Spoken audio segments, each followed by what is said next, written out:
Good morning, everyone. It's a pleasure to welcome everyone to the second meeting of the Public Utility Commission for calendar year 2014, and ask that you join us in the Pledge of Allegiance. Pledge of allegiance to the flag of the United States of America, and to the republic for which it stands, one nation, under God, indivisible, with liberty and justice for all. Before we get seated, I would ask everybody to please join us in a moment of silence. The news hit us this week that former Public Utility Commission staff member, our secretary, longstanding secretary, Jim McNulty, passed away. And I can vividly remember, many of you, Jim's farewell speech, which will never be replicated, ever. And Rosemary, you were kind enough to draft some remarks, and they're great remarks. But what I think Jim wants me to do is read the Irish blessing, and I'm going to do that here this morning. May the road rise to meet you. May the wind always be at your back. May the sunshine warm your face, and the rain fall soft upon the fields. And until we meet again, may God hold you in the palm of his hand.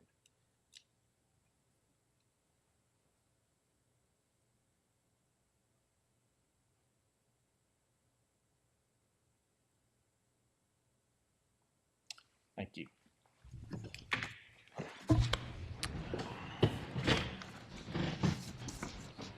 The first item on this morning's agenda is the approval of the minutes of the December 19th meeting, and it's a pleasure to recognize Commissioner Cawley as the editor of the minutes. Thank you, Chairman. I have reviewed the minutes of our December 19th public meeting, and I move their adoption as submitted. Second. Any discussion? Any objections? Hearing none, the minutes are approved as submitted. It's a pleasure to welcome to the podium this morning Ms. Cheryl Walker-Davis to begin our public meeting. Good morning, Cheryl. Good morning, Mr. Chairman. Good morning, Commissioners. Good morning. Good morning.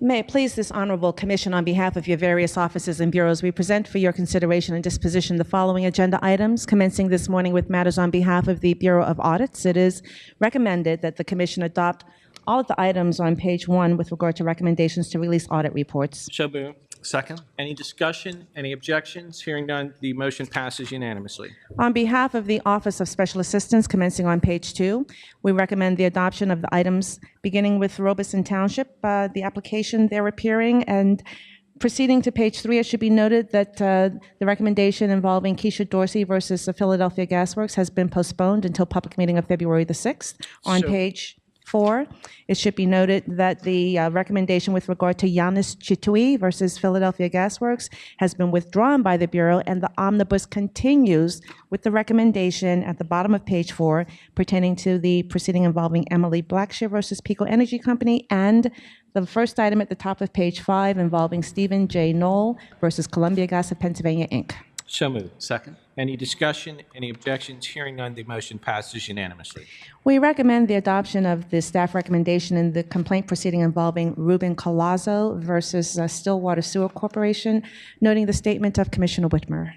So moved. Second. I'd like to recognize Commissioner Whitmer for purposes of her statement. Commissioner Whitmer. Thank you, Mr. Chairman.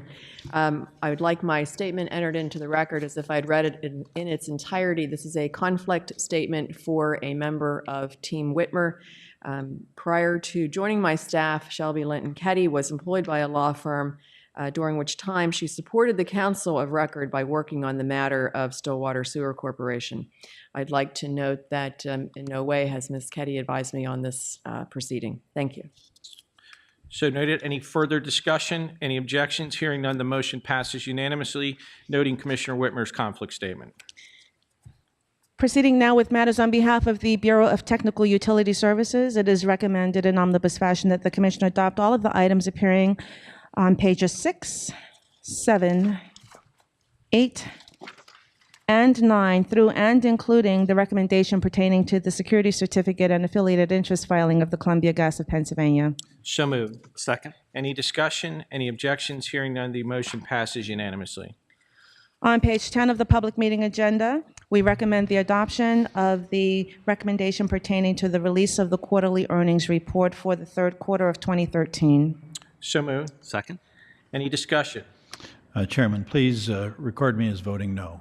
So noted. Any further discussion? We note the objection of Commissioner Cawley, and the motion passes 4-1 on the quarterly earnings report for quarter 3, 2013. On behalf of the Law Bureau, we recommend the adoption of the recommendation appearing on page 11 with regard to the extension of the bona fide retail request deployment involving Verizon North LLC. So moved. Second. Any discussion? Any objections? Hearing none, the motion passes unanimously. And on behalf of the Office of Administrative Law Judge, we recommend the adoption of all of the items appearing on pages 12, commencing with ALJ Buckley's recommendation involving the Pike County Light and Power Company 1307E proceeding, and continuing with all items on pages 12 and 13 through and including ALJ Buckley's recommended decision in the 1307E proceeding involving Penn Power. So moved. Second. Any discussion? Any objections? Hearing none, the motion passes unanimously. Mr. Chairman, that concludes the presentation of agenda items. Thank you, Cheryl. We do have one item before we adjourn. I'm proud to join with my colleagues here this morning. A recognition that has obviously hit the airwaves this morning, and that's the Abacus rankings, which were published this week. And I know Commissioner Brown will be presenting testimony here shortly, and she is loaded for bear now with statistics. And those statistics now show that Pennsylvania ranks as the #2 state, behind only the Lone Star State, for our competitive electricity market, and the number of residential consumers have switched. I think we're at 2.2 million, and that's a testimony to the work of our communications staff. This year represents another milestone for retail competition in the Commonwealth of Pennsylvania. My colleagues and I are very excited to see continued progress with retail offers. One of them, I might have had a slip of the tongue yesterday, that there's a little cable company in Philadelphia that might be offering some type of product here soon.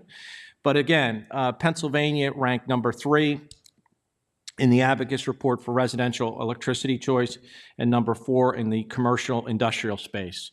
The release of the Abacus report this week happens in an already big week for the competitive electricity markets in Pennsylvania. As I mentioned earlier, over 2.2 million customers have made an affirmative choice to pick an alternative generation supplier. And on Tuesday, our Governor Tom Corbett, unveiled his state energy plan that featured support of a market-based approach to electricity supply.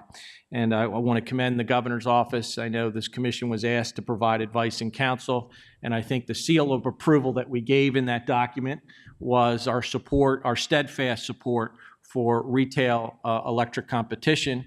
And hopefully here soon, because of the work of Commissioner Whitmer and Commissioner Cawley, we're going to have a little discussion about retail gas competition, which is another story that has to get a little bit better here in Pennsylvania.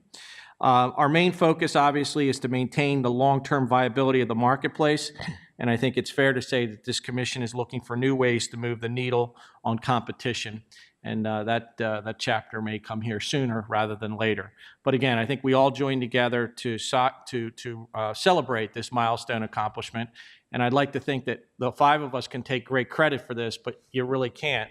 It's the Office of Communications. It's the Office of Competitive Market Oversight. It's our energy staff advisors. It's people like Buck Panque in our Law Bureau. I look out to Judge Rainey and others. This has been a work in progress since Pennsylvania took the leap of faith, one of the first 5 states in the country to move forward with competitive electricity restructuring. And I think the fruits of that public policy venture are shown here this morning with this milestone accomplishment. So I want to give a shout out to Pennsylvania. We're all Pennsylvanians here, at least some of us. I do see a couple New Jersey people, and I recognize we didn't close any bridges or roads today. I hope not. Okay, everybody, it's Thursday morning here. It was a joke, okay? But electric competition is no joke. Please go to the PA Power Switch website, and as Commissioner Cawley would say, you wouldn't leave a $100 bill laying on the curb, and we're reminding customers to get out there and shop, and I think we have all the tools in place to do that. And I want to wish Commissioner Brown all the best as she gears up here this morning for her first hearing to talk about a subject that I think we have great agreement on. So with that, we'll adjourn on that good news.